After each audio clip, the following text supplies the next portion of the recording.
തിരുവനന്തപുരം കോർപ്പറേഷനിലേക്കാണ് നമ്മൾ പോകുന്നത്. ഇപ്പോൾ അവിടെ വലിയ പ്രതിഷേധം കൗൺസിൽ യോഗം നടക്കുമ്പോൾ ഉണ്ടാകുന്നു. സുഗതൻ വിഷയത്തിലാണ് ഇപ്പോൾ പ്രതിപക്ഷം പ്രതിഷേധം ഉയർത്തുന്നത്. സംസ്ഥാന സർക്കാരിന്റെ ഒരു ഉത്തരവ് കൂടി ഉണ്ട്, അതുകൂടി വായിച്ചേക്ക് പറയാം. സംസ്ഥാന സർക്കാരിന്റെ ഒരു ഉത്തരവ് നിങ്ങൾ കേൾക്കണം. സംസ്ഥാന സർക്കാരിന്റെ ഒരു ഉത്തരവ് കൂടി ഉണ്ട്. 51 കൗൺസിലർമാർ അംഗീകരിച്ച സ്ഥിതിക്ക് മേയറുടെ കാപ്പിങ്ങോട്ട് ഉൾപ്പെടെ പൗണ്ട് കടവ് വാർഡ് കൗൺസിലർ സുധീഷ് ഉൾപ്പെടെ ഈ അവധി അപേക്ഷയെ അംഗീകരിച്ച സാഹചര്യത്തിൽ സുഗതനെ കൗൺസിലിൽ ഹാജരാകുന്നതിൽ നിന്നും 6 മാസത്തേക്ക് സുഗതനെ ഒഴിവാക്കിയിരിക്കുന്നു. അടുത്ത കാര്യം, മാധ്യമപ്രവർത്തകരും കൗൺസിലർമാർ ശ്രദ്ധിക്കണം. സംസ്ഥാന സർക്കാരിന്റെ ആഭ്യന്തര വകുപ്പ്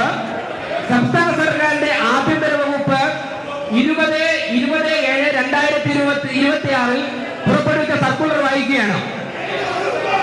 സുഗതന് ഞാൻ പറയാം, ശബരിനാഥൻ UDF സർക്കാരിന്റെ സർക്കുലർ, ശബരിനാഥൻ UDF സർക്കാരിന്റെ സർക്കുലർ കേൾക്കണം. ശബരിനാഥൻ അങ്ങ് UDF നേതാവാണെങ്കിൽ അങ്ങയുടെ സർക്കാരിന്റെ സർക്കുലർ ഒന്ന് കേൾക്കണം. അതായത് തിരുവനന്തപുരം കോർപ്പറേഷന്റെ കൗൺസിൽ യോഗത്തിൽ ഹാജരാകാൻ ആവശ്യപ്പെട്ടുകൊണ്ട് വിയ്യൂർ ജയിൽ സൂപ്രണ്ടിന് സുഗതൻ കൊടുത്തിരുന്ന അപേക്ഷയിൽ സംസ്ഥാന സർക്കാരിലേക്ക് അയച്ചു. ആ അപേക്ഷയിൽ സംസ്ഥാന സർക്കാരിന്റെ മറുപടി സൂചനയിലേക്ക് ശ്രദ്ധ ക്ഷണിക്കുന്നു. തിരുവനന്തപുരം കോർപ്പറേഷനിലെ കൗൺസിൽ യോഗങ്ങൾ പങ്കെടുക്കുന്നതിനായി എസ്കോർട്ട് പരോൾ അനുവദിക്കണമെന്ന താങ്കളുടെ കത്തിലെ ആവശ്യം സർക്കാർ നിരസിച്ചിരുന്നു. മേൽ സാഹചര്യത്തിൽ കോർപ്പറേഷൻ കൗൺസിൽ യോഗ നടപടിക്രമങ്ങളിലും മറ്റും താങ്കൾക്ക് നേരിട്ട് പങ്കെടുക്കാൻ സാധിക്കില്ലെങ്കിലും താങ്കളുടെ കൗൺസിലർ സ്ഥാനത്തിന് അയോഗ്യത വരാതിരിക്കാൻ ജയിൽ സൂപ്രണ്ട് മുഖേന തിരുവനന്തപുരം കോർപ്പറേഷൻ കൗൺസിലിന് അപേക്ഷ സമർപ്പിക്കാൻ താങ്കൾക്ക് അനുവാദം ഉണ്ടായിരിക്കുന്നതാണ്. മുനിസിപ്പാലിറ്റി ആക്ട് അനുസരിച്ച് കോർപ്പറേഷൻ കൗൺസിൽ ഈ അവധി അപേക്ഷ വോട്ടിനിട്ട് അംഗീകരിക്കുകയാണെങ്കിൽ താങ്കളുടെ കൗൺസിൽ സ്ഥാനം സുരക്ഷിതമായിരിക്കുമെന്ന് അറിയിക്കുന്നു. ഇത് സംസ്ഥാന സർക്കാരിന്റെ ആഭ്യന്തര വകുപ്പ് 2026 7-ാം മാസം 2-ാം തീയതി പുറപ്പെടുവിച്ച സർക്കുലറാണ്. സുഗതന് ഹാജരാവാതിരിക്കാൻ വേണ്ടി അപേക്ഷ സമർപ്പിക്കാമെന്ന് ശബരിനാഥ UDF സർക്കാരിന്റെ ആഭ്യന്തര വകുപ്പിന്റെ സർക്കുലറാണ്. ആർക്ക് വേണമെങ്കിൽ പരിശോധിക്കാം. തൃശൂർ ജയിൽ സൂപ്രണ്ട് മുഖാന്തരമാണ് സമർപ്പിച്ചിരിക്കുന്നത്. ഈ കൗൺസിൽ യോഗം കഴിയുമ്പോഴേക്കും മാധ്യമങ്ങൾക്ക് ഇതിന്റെ കോപ്പി തരുന്നതാണ്. കൗൺസിൽ യോഗം അടുത്ത അജണ്ടയിലേക്ക് കടക്കുകയാണ്.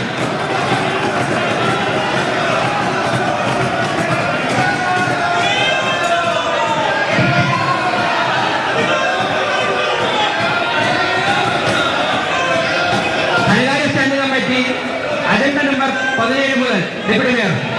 ധനകാര്യ സ്റ്റാൻഡിംഗ് കമ്മിറ്റി പാസാക്കിയ 17 മുതൽ 46 വരെയുള്ള അജണ്ടകളും 113, 131 വരെയുള്ള അജണ്ടകളും അതുപോലെ സപ്ലിമെന്ററിയുടെ 1 മുതൽ 12 വരെയുള്ള അജണ്ടകളും കൗൺസിൽ മുമ്പാകും.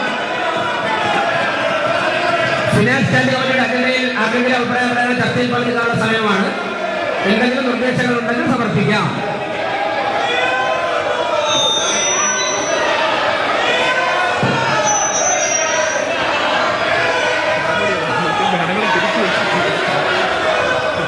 ഫിനാൻസ് സ്റ്റാൻഡിംഗ് കമ്മിറ്റിയുടെ അജണ്ടയിൽ എന്തെങ്കിലും വിഷയം അപ്പോൾ ആർക്കും ചർച്ചയിൽ ആർക്കെങ്കിലും എന്തെങ്കിലും അഭിപ്രായം രേഖപ്പെടുത്താം. അടുത്ത വികസനകാര്യ സ്റ്റാൻഡിംഗ് കമ്മിറ്റി കടമ രാജ്യത്ത്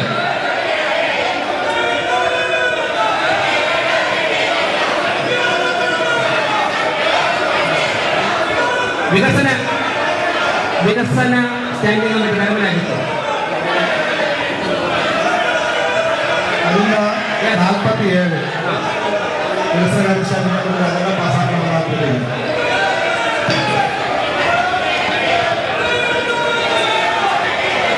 മരാമത്ത് സ്റ്റാൻഡിംഗ് കമ്മിറ്റിയുടെ എല്ലാ അജണ്ടയും പാസ്സാക്കിയാതെ പ്രഖ്യാപിച്ചിരിക്കുന്നു.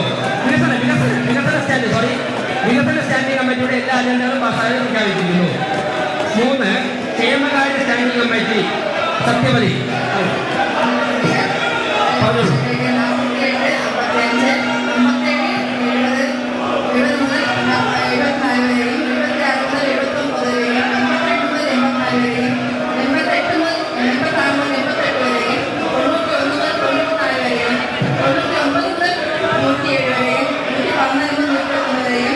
സബ്മിറ്റിന്റെ 1-ാമത്തെ അജണ്ടയും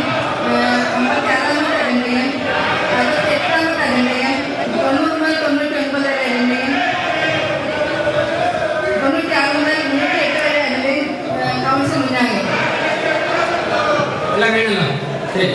വികസനകാര്യ ക്ഷേമകാര്യ സ്റ്റാൻഡിംഗ് കമ്മിറ്റിയിൽ ഏതെങ്കിലും അതിന്റെ ചർച്ചയിൽ എന്തെങ്കിലും അഭിപ്രായമുണ്ടോ ആർക്കെങ്കിലും? അപ്പോൾ ക്ഷേമകാര്യ സ്റ്റാൻഡിംഗ് കമ്മിറ്റിയുടെ എല്ലാ അജണ്ടയും പാസ്സായിരിക്കുന്നു. ആരോഗ്യകാര്യ standing committee chairman Shri M R Govan. Sir, 41 മുതൽ 48 വരെയും 122 മുതൽ 125 വരെയും 1 മുതൽ 47 വരെയുമുള്ള അജണ്ട കൗൺസിൽ അംഗങ്ങൾ വിശദമായി ചർച്ച ചെയ്ത് പാസ്സാക്കണമെന്ന സഭയിൽ താല്പര്യപ്പെട്ടു.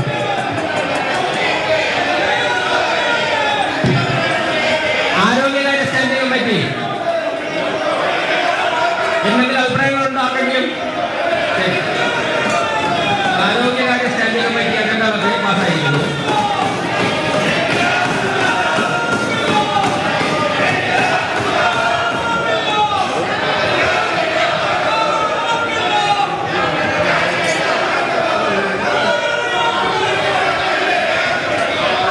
മരാമത്ത് സ്റ്റാൻഡിംഗ് കമ്മിറ്റി രണ്ടജണ്ട മാറ്റിയിരിക്കുന്നു. മെയിൻ അജണ്ടയിൽ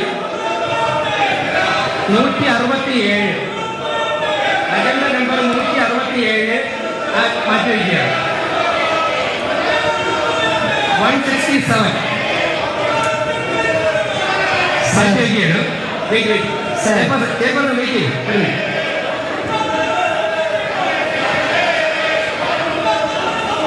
സപ്ലിമെന്ററി അജണ്ടയിൽ അജണ്ട നമ്പർ 41 മാറ്റിവെക്കുകയാണ്. അതോടൊപ്പം തന്നെ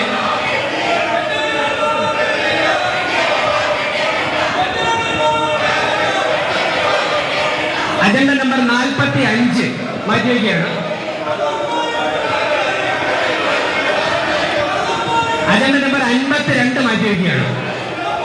ഇത് ഒഴികെയുള്ള ബാക്കിയുള്ള അവതരിപ്പിക്കാം.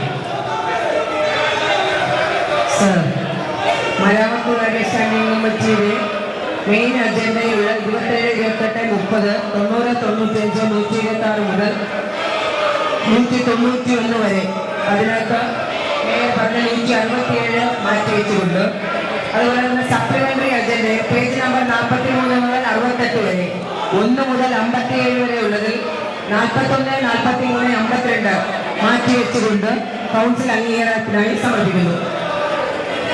മാറ്റിവെച്ച അജണ്ടകളുടെ മരാമത്ത് സ്റ്റാൻഡിംഗ് കമ്മിറ്റിയിലെ എല്ലാ അജണ്ടകളും പാസ്സായിരിക്കുകയാണ്. Town planning chairman Shri Pattoor Radhakrishnan town planning standing committee അജണ്ടകൾ വായിക്കും. നഗരാസൂത്രണകാര്യ സ്റ്റാൻഡിംഗ് കമ്മിറ്റിയുടെ സപ്ലിമെന്ററി അജണ്ടകളില്ല. മെയിൻ അജണ്ടയിൽ നമ്പർ 192 മുതൽ 199 വരെ അംഗീകാരത്തിനായി കൗൺസിൽ മുമ്പാകെ സമർപ്പിക്കുകയാണ്. ടൗൺ പ്ലാനിംഗിൽ ആർക്കെങ്കിലും ചർച്ചയിൽ എന്തെങ്കിലും പറയാനുണ്ടോ? എന്തെങ്കിലും നിർദ്ദേശങ്ങൾ? ഒന്നുമില്ല. ടൗൺ പ്ലാനിംഗ് സ്റ്റാൻഡിംഗ് കമ്മിറ്റിയുടെ എല്ലാ അജണ്ടയും പാസ്സായിരിക്കുന്നു. നികുതി അപ്പീൽ കാര്യ സ്റ്റാൻഡിംഗ് കമ്മിറ്റി സിന്ധു ശശി എന്തെങ്കിലും ഇല്ല.